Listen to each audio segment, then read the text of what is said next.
August 1944. Inside the Allied Supreme Headquarters, an intelligence officer stares at a newly decrypted radio report. The transmission places lead elements of General George S. Patton's Third Army miles beyond any planned phase line. The operations staff hesitates. Assuming a cryptographic error, they refuse to update the main situation board. The coordinates are so far ahead of schedule that senior commanders react with pure disbelief. A moment later, distilled into the legendary, though unverified, exclamation, "Good God, he's already there!" The reality on the ground was rapidly outpacing the paper war in London. Why did this single transmission completely break the Allied map? There was no transmission error. There was no garbled code. The Third Army was genuinely tearing across the French countryside at a pace that defied conventional military doctrine, exploiting the gaping hole punched through German lines during the Operation Cobra breakout. This was not a localized tactical shift. It was a systemic explosion of mechanized warfare. American forces were moving faster than their own headquarters could physically track them, turning a stagnant front line into a chaotic, high-speed race across Europe. How did an army move with such unprecedented velocity? The answer lies not just in the armor itself, but in the unseen machinery of the advance. It was driven by fighter bombers, providing relentless close air support, acting as flying artillery to clear the roads ahead. It was maintained by ruthless military police traffic control, managing the massive flow of vehicles through narrow French intersections to prevent miles-long gridlock. And it was fueled by a decentralized command structure that empowered field officers to bypass resistance and keep driving forward without waiting for authorization from the rear. Yet, speed in modern warfare carries a hidden, lethal cost. The faster an army advances, the more it consumes. Tanks burn thousands of gallons of gasoline just to secure a single town. Every mile gained stretches the supply lines thinner, pulling combat units further away from the ports and depots that sustain them. The fundamental issue wasn't just how fast the armor could drive into the enemy's rear. The critical question was this: what happens when a highly mechanized juggernaut outruns the very logistical tether keeping it alive? To understand the shock of this explosive speed, we first have to look at the grinding nightmare that preceded it. For 7 agonizing weeks following the Normandy landings, the Allied war machine did not race. It crawled,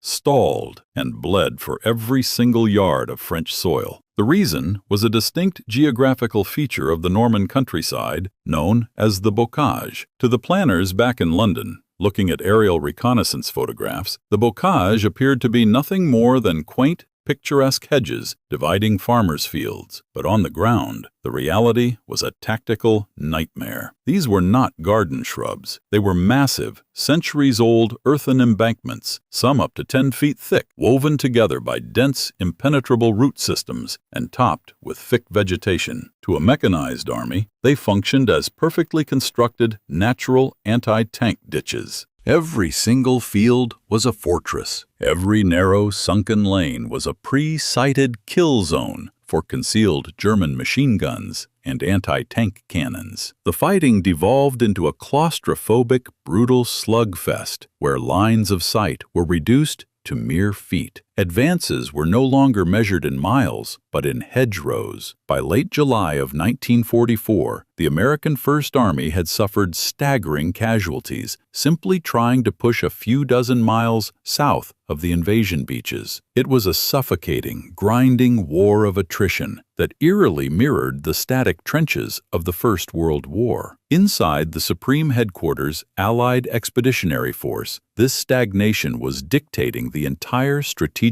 outlook of the war. The master maps in London were divided by methodical, tightly spaced phase lines, projecting a highly conservative timetable. Planners fully anticipated this crawling pace to continue throughout the summer and into the autumn. Their logistical models, Their supply depot construction schedules and their troop deployment timelines were all built around a deeply mathematical, incremental push toward the Seine River, which they did not expect to reach for months. Nobody in the Allied High Command was planning for a sudden, uncontrolled operational sprint across the continent. When General Omar Bradley conceived Operation Cobra, the plan was never intended to trigger a massive, high-speed pursuit into the heart of France. Its objectives were strictly limited and born of absolute logistical necessity. Bradley simply needed to crack the crust of the German defensive line to get his forces out of the suffocating hedgerow country. The primary strategic goal was to pivot westward into the Brittany Peninsula. The Allies desperately needed to capture deep-water ports like Brest, Lorient, and Saint-Malo. While the port of Cherbourg had been captured weeks earlier, retreating German engineers had systematically demolished its docks and cranes, rendering it virtually useless. The Allied armies were still being supplied directly over the invasion beaches and through temporary artificial harbors, a fragile logistical tether that would inevitably snap once the severe autumn storms rolled into the English Channel. Cobra was a blunt force instrument, initiated by a massive, devastating carpet bombing by heavy bombers, designed purely to open the door to Brittany. But as the American First Army finally ruptured the German lines in late July, geography suddenly imposed a ruthless and terrifying limitation. To break out of the Cotentin Peninsula and reach the open country to the south, the advancing American forces had to navigate the coastline. As they pushed south, the terrain naturally funneled them into an increasingly narrow coastal corridor. The ultimate, inescapable choke point of this geography was the town of Avranches. Looking at a topographic map, the peril of the situation became glaringly obvious. To the west of the advancing columns was the sea. To the east were the battered but still highly dangerous elements of the German 7th Army. In the center was Avranches, a town perched on a high bluff overlooking the English Channel. To move from the restrictive terrain of Normandy into the wider, maneuverable plains of central France and Brittany, the entire right wing of the American military had to pass directly through this specific coordinate. The physical reality of Avranches was a logistician's worst fear. The town sat between two coastal rivers, the Seine and the Sélune. The road network, funneling southward, converged on just a few vital crossings. The most critical of these was a narrow, centuries-old stone bridge at Pontault, spanning the Sélune River just south of the town. The roads leading into and out of Avranches were already severely constrained, ordered by steep drops, and further narrowed by the shattered, bombed-out ruins of stone buildings. This was the incredibly fragile needle that General George S. Patton had to thread. His newly activated Third Army was waiting in the wings, ordered to pass through the breach created by Cobra and explode into the enemy's rear. But Patton's army was not a small raiding force. It was a mechanized leviathan, consisting of hundreds of thousands of soldiers and tens of thousands of vehicles. To unleash this massive force into the open country, every single Sherman tank, every half-track, every artillery piece, and every heavy supply truck had to be systematically fed through the Avranches bottleneck. The logistical friction of this movement was staggering. Imagine attempting to force the population and vehicular traffic of a major modern city down a single, cratered, two-lane rural road, all while under the constant threat of enemy observation and fire. A single broken-down truck on the Pontault Bridge, a single well-placed artillery shell, or one coordinated bombing run by the Luftwaffe could instantly freeze the entire American advance. Miles-long columns of tightly packed vehicles loaded with highly volatile aviation fuel and high explosives would become static targets. More terrifying than the traffic jam was the strategic vulnerability. The German High Command, despite the chaos of the breakthrough, fully understood the geography of the French coast. They could clearly see the American forces streaming south in a long, exposed column. The Avranches corridor was, at its narrowest point, only a few miles wide. It presented a classic, textbook military vulnerability, a flank march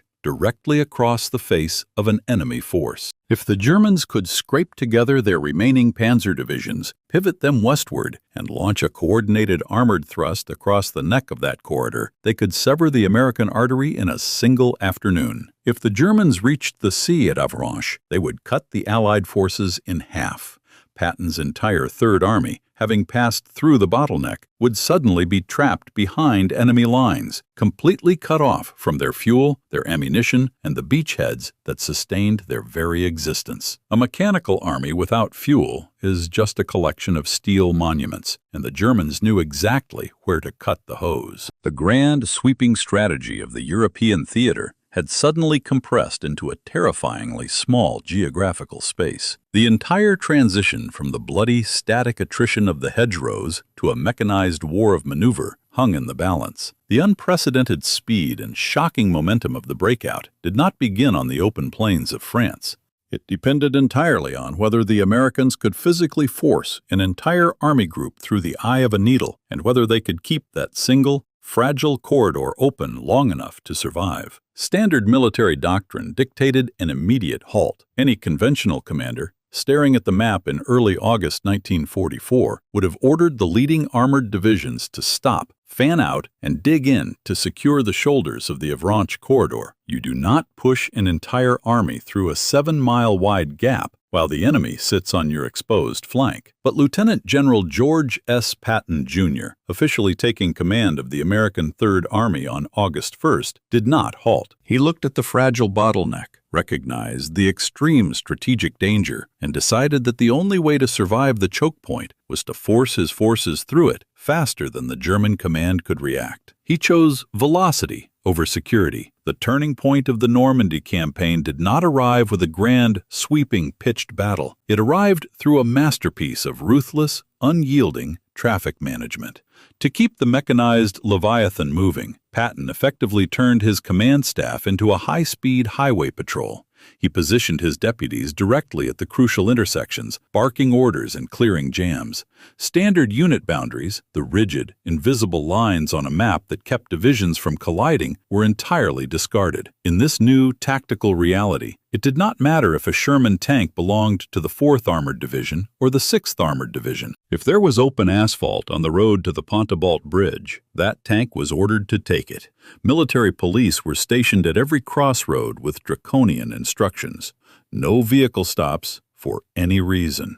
If a heavy supply truck broke down, it was not repaired on the road.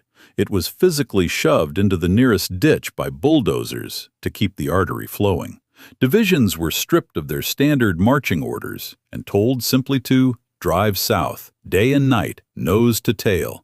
They moved relentlessly through the darkness to maintain momentum, a violation of standard pacing that terrified conservative staff officers in London. But pushing blindly forward through a narrow, exposed corridor was strategic suicide without one critical, unprecedented layer of protection.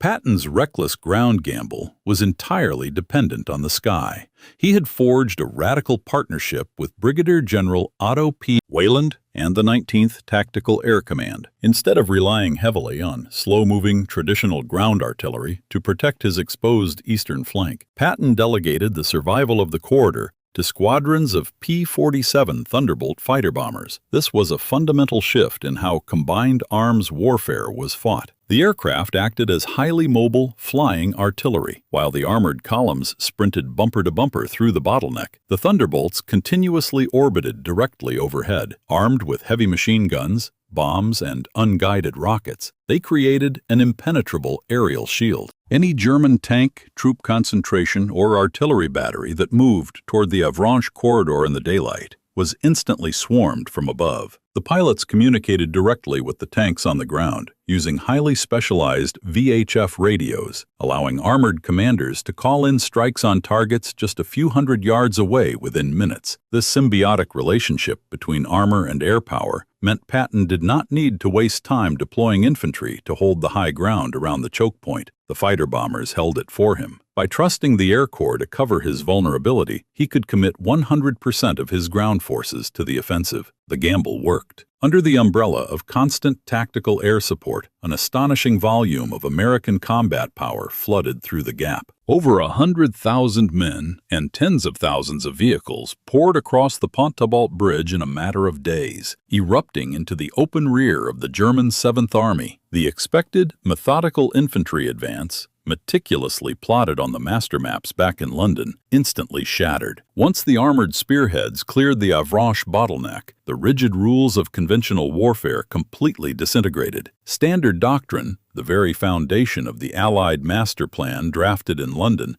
dictated that an army breaking through an enemy line should immediately halt, expand its flanks, consolidate its gains, and establish a solid, continuous front before pressing deeper into hostile territory. But the American Third Army did not consolidate.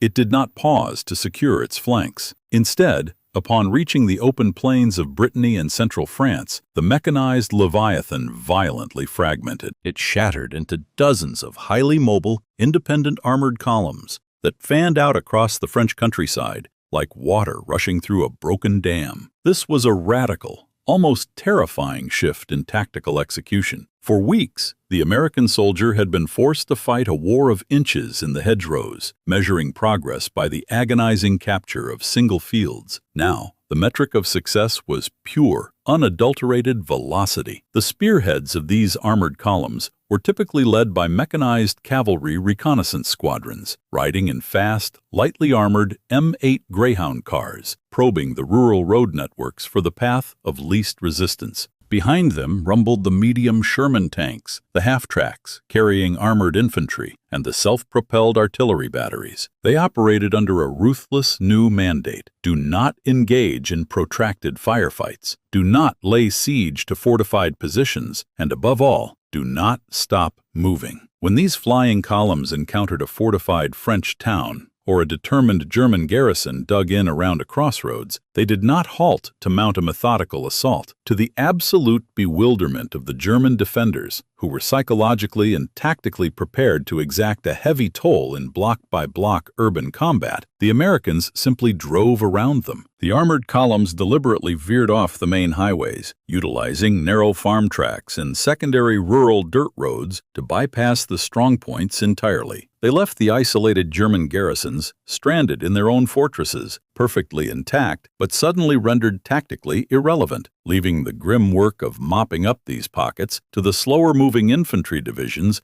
marching days behind the vanguard. By prioritizing speed over total control of the battle space, the armored spearheads severed the nervous system of the German 7th Army, cutting communication wires, overrunning command posts, and destroying supply depots before the enemy even realized they were under threat. But pushing deeply into hostile territory and fragmented, isolated columns without secured flanks was a gamble that defied every principle of military survival. A single, well-camouflaged German anti-tank ambush or a demolished bridge over a steep ravine could instantly halt a column, leaving it exposed and vulnerable to counterattack. What made this reckless, decentralized dash across France physically possible was an unprecedented integration of ground maneuver and tactical air power. The Third Army was not driving blindly into the void. It was being actively steered from the sky. Patton had tasked the 19th Tactical Air Command with a mission that was entirely foreign to military history. Instead of relying on traditional ground forces to protect his massively overextended southern flank, he assigned the defense of the entire Loire River Valley to the Air Force. Squadrons of P-47 Thunderbolt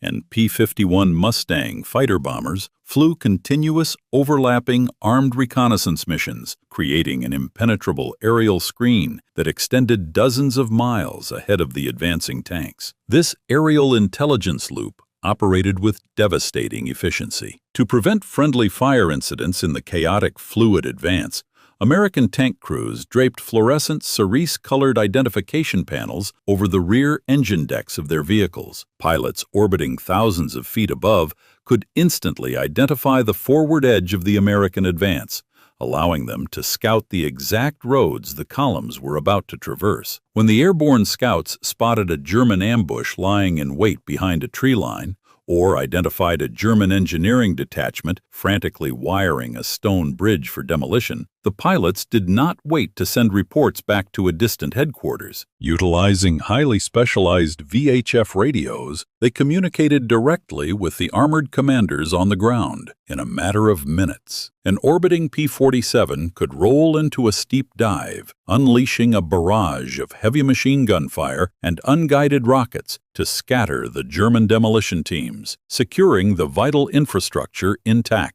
Alternatively, the aircraft would guide the American tanks along alternate routes, weaving them through the French countryside to strike the enemy from unexpected angles. By effectively replacing a traditional cavalry screen with fighter bombers, the Third Army commanded a field of vision that outpaced the fastest panzers, allowing them to exploit undefended rural arteries and seize critical choke points before the German command even comprehended the threat. Inside the German High Command, the psychological atmosphere rapidly deteriorated from dismissive arrogance to utter paralyzing panic. For weeks, the intelligence officers of Fromda West and the operational commanders in Normandy had severely underestimated the American capacity for rapid, mechanized warfare. They had viewed the slow, bloody struggle in the hedgerows as proof of American tactical inferiority.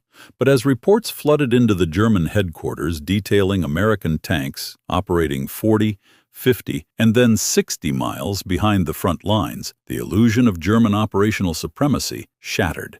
The Americans were not just breaking out, they were systematically dismantling the entire German rear echelon. Supply lines were evaporating. Reserve assembly areas were being overrun before units could even deploy. The very concept of a continuous front line had ceased to exist. Deep within the Wolf's Lair in East Prussia, Adolf Hitler stared at the situation maps with a rigid, desperate detachment from reality. He refused to authorize a general retreat to the easily defensible line of the Seine River. Instead, looking at the incredibly narrow corridor at Avranches through which the entire American exploitation force had passed, Hitler saw an opportunity for a decisive, war-winning counterstroke. He ordered General Field Marshal Gunther von Kluge, the commander of the German forces in the West, to strip every available panzer division from the defensive lines and launch a massive, concentrated armored thrust directly across the neck of the American breakthrough. The objective of this offensive, codenamed Operation Lüttich, was singular and absolute. Drive westward through the town of Mortain, reach the sea at Avranches, and sever the American supply artery. If the panzers could close the trap, the entire Third Army, currently racing wildly across Brittany and central France, would be instantly cut off from their fuel, their ammunition, and their command structure. Von Kluge, a seasoned and pragmatic commander, recognized the order as tactical suicide. Pulling his armored reserves from the crumbling front lines to launch a concentrated attack would expose his forces to absolute destruction. But the dictates from Berlin were absolute and carried the implicit threat of execution for disobedience. On the night of August 6th, under the cover of darkness and a thick coastal fog that grounded the dreaded Allied fighter bombers, the German 7th Army struck. Elements of 4 elite panzer divisions, including the 1st SS and 2nd SS panzer divisions, surged westward toward Mortain. The initial shock of the German armored thrust achieved deep tactical penetration, overrunning forward American outposts and driving a wedge toward the critical road junctions. But the German offensive immediately slammed into the stubborn, unyielding defense of the American 30th Infantry Division. Positioned on the high ground of Hill 314, a rugged outcropping that commanded the surrounding terrain, a single, isolated battalion of American infantrymen dug in and refused to break. Surrounded on all sides by German armor, cut off from reinforcement and running critically low on ammunition, the men on Hill 314 utilized their artillery observation radios to call down a continuous, devastating curtain of high-explosive fire on the advancing panzers. The German columns stalled, tangling themselves in the narrow roads around Mortain as they desperately tried to dislodge the American defenders. Their failure to achieve an immediate breakthrough during the night sealed their fate. By the late morning of August 7th, The thick coastal fog that had shielded the German armor began to burn off, revealing perfectly clear summer skies. What followed was a demonstration of aerial annihilation that forever altered the mechanics of ground warfare. Squadrons of British RAF Hawker Typhoons, armed with armor-piercing rockets, and American P-47 Thunderbolts swarmed the skies over Mortain. Because the panzer divisions had been funneled onto a few narrow roads by the American ground defense, they were trapped in open columns with nowhere to maneuver. The fighter bombers descended in relentless waves, tearing into the German armor. Rockets shattered the heavy steel of Panther tanks. Heavy machine gun fire ignited the volatile fuel tanks of the half-tracks and supply trucks. The roads around Mortain were rapidly choked with the burning, twisted wreckage of Hitler's premier armored reserve. The German perspective shifted from the desperate hope of severing the Avranches corridor to the terrifying realization that they were being systematically eradicated. The panzers were decisively crushed by this lethal combination of stubborn ground defense and absolute aerial supremacy. The Mortain counteroffensive collapsed, the Avranches corridor held, and the trap that Hitler had intended to spring on the Americans began to rapidly close around the German 7th Army itself. While the mechanized violence unfolded in the fields of France, a very different kind of crisis was paralyzing the Allied Supreme Headquarters. The sheer speed of the American advance was completely shattering the administrative and operational systems designed to command it. In the map rooms of London and the forward headquarters in Normandy, the environment descended into a state of bewildered chaos. The intelligence officers,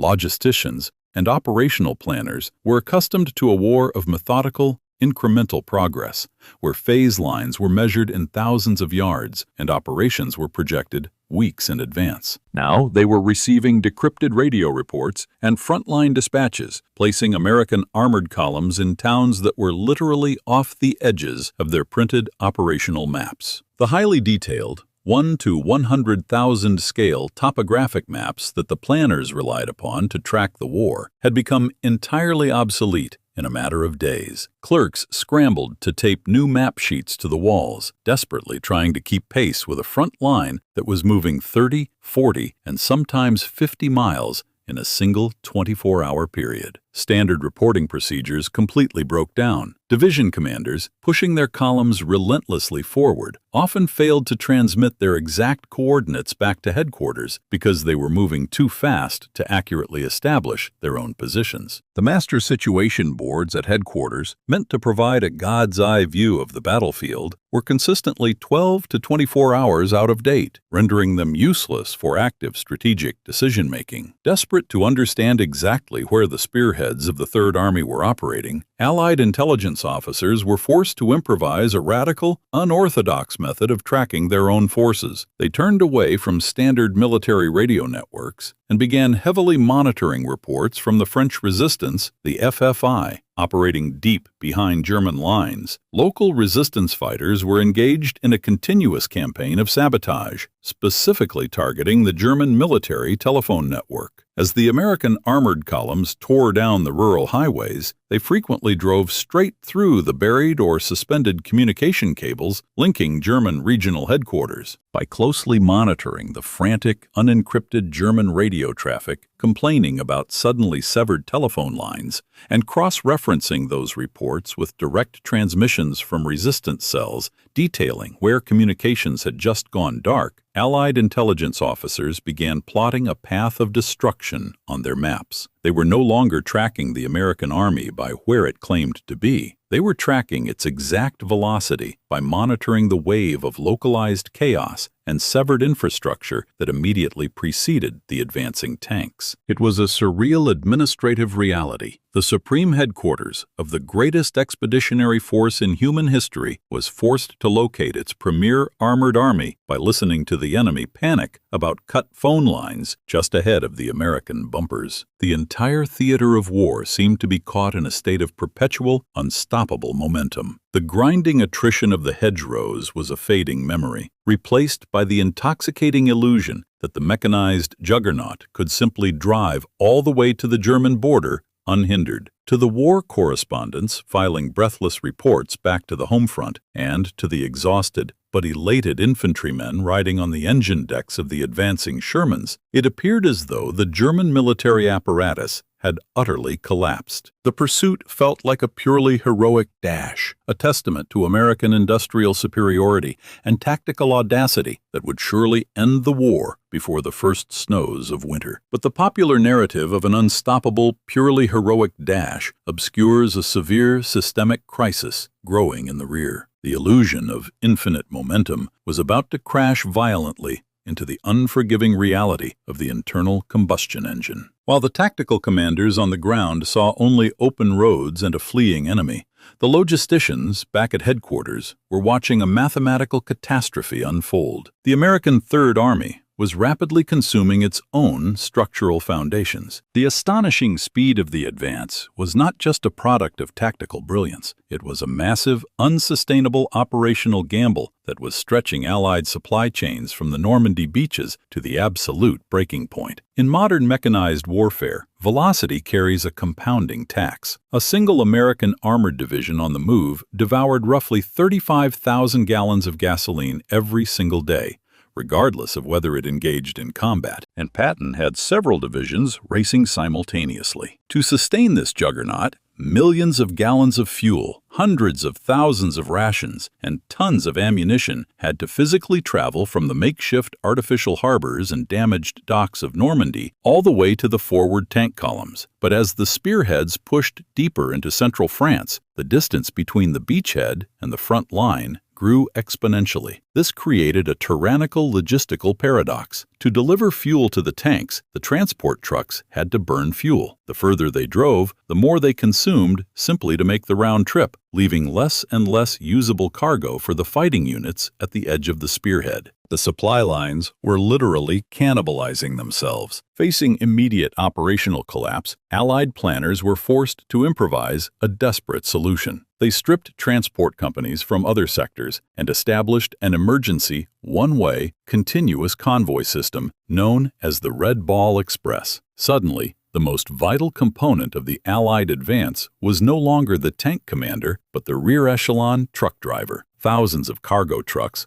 manned largely by exhausted African-American drivers, were pushed onto a dedicated loop of French highways. They drove relentlessly, day and night, ignoring standard maintenance protocols and stripping the speed governors from their engines just to shave hours off the delivery times. Driving through the night with only narrow cat-eye blackout lights to guide them, these convoys hauled thousands of highly volatile jerry cans of gasoline over cratered, debris-filled roads. Drivers routinely fell asleep at the wheel from sheer physical exhaustion, their trucks plunging into ditches, only to be shoved aside by the next vehicle in the endless chain. It was a brutal, industrial-scale effort to keep the mechanical beast fed. But the Red Ball Express was never a permanent solution. It was a desperate tourniquet applied to an arterial bleed. The real enemy of the American advance was no longer the shattered Wehrmacht retreating in the east. It was the hard, immutable mathematics of logistical consumption. Every additional mile captured increased the daily strain. The tactical desire to keep pushing forward was now on a direct collision course with physical reality. The logistical tether tying the Third Army to the coast had been pulled completely taut, and a rubber band can only stretch so far before it violently snaps. The snap occurred in late August. After tearing through France, the vanguard of the Third Army reached the Moselle River near the heavily fortified city of Metz. The German border, the absolute threshold of the Reich, was practically within sight. The enemy across the river was in a state of disorganized panic, desperately trying to form a coherent defensive line with shattered units and hastily conscripted troops. The momentum was overwhelmingly in American hands. A rapid, decisive push across the Moselle could have potentially fractured the last German defenses before winter. But then, the mechanized heart of the Third Army simply stopped beating. It didn't happen because of a massive German counterattack or a brilliant tactical maneuver by the enemy. It happened because the fuel gauge dropped to zero. The daily allocation of hundreds of thousands of gallons of gasoline, the lifeblood that had sustained the blitzkrieg-style advance, simply ceased arriving from the distant coastal depots. The Red Ball Express, despite the superhuman efforts of its exhausted drivers, had finally lost the race against distance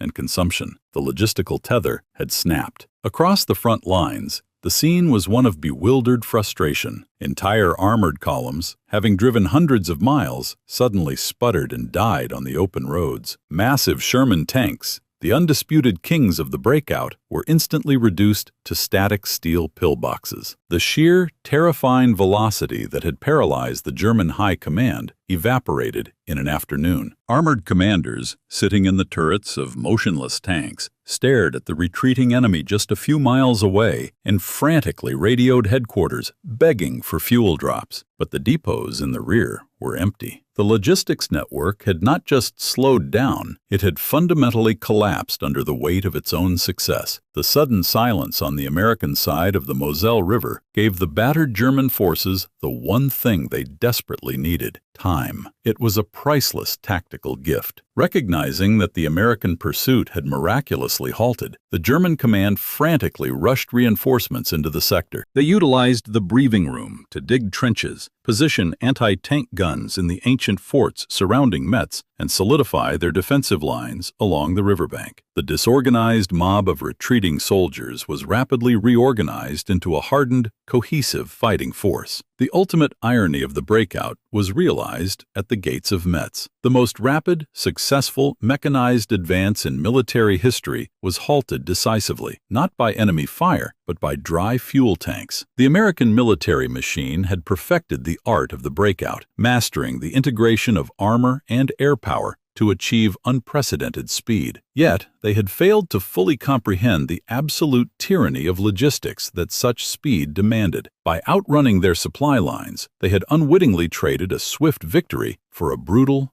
grinding siege. The sprint across France was over. The Third Army was now stranded by its own success, and the war was about to descend into a much darker, colder reality. Back in the map rooms of the Supreme Headquarters in London, the intelligence officers finally caught up to the reality on the ground. The clerks, who had spent weeks frantically taping new topographic sheets to the walls and chasing phantom coordinates generated by cut telephone lines, were at last able to firmly plot the front lines. The paper war and the physical war were aligned once more. But as the operations staff updated the main situation board, the context of those newly placed markers had profoundly changed. The red pins marking the positions along the Moselle River no longer represented a charging, unstoppable armored cavalry. They represented immobilized steel. The fastest mechanized advance in the history of the United States Army was frozen in place, anchored to the map not by enemy resistance, but by dry fuel gauges. The sudden, jarring conclusion of the breakout left behind a complex operational legacy. On one hand, it demonstrated the terrifying potential of modern combined arms warfare. The dash across France showed exactly what could be achieved when localized air superiority, decentralized command, and ruthless traffic control were fused into a single spearhead. It proved that a mechanized force could completely sever the nervous system of a defending army, collapsing entire fronts through pure velocity rather than grinding attrition.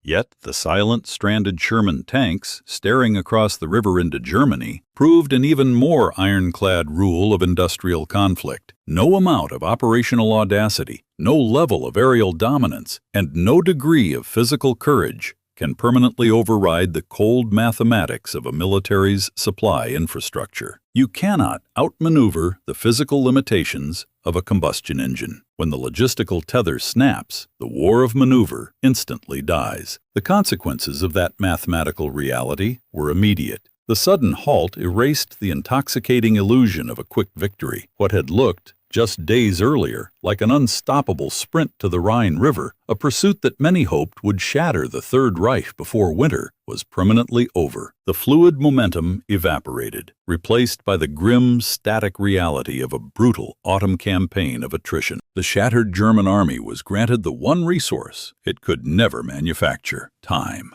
The great mechanized leap across Europe left behind a harsh, inescapable lesson about the nature of industrial combat. An army, no matter how aggressive, can only fight as far as the logistics truck can drive. Patton's Third Army successfully outran the entire German military in the West, but in doing so, they ultimately outran their own supply trucks. It remains a stark historical reminder that in mechanized warfare, logistics is the only true dictator of the battlefield.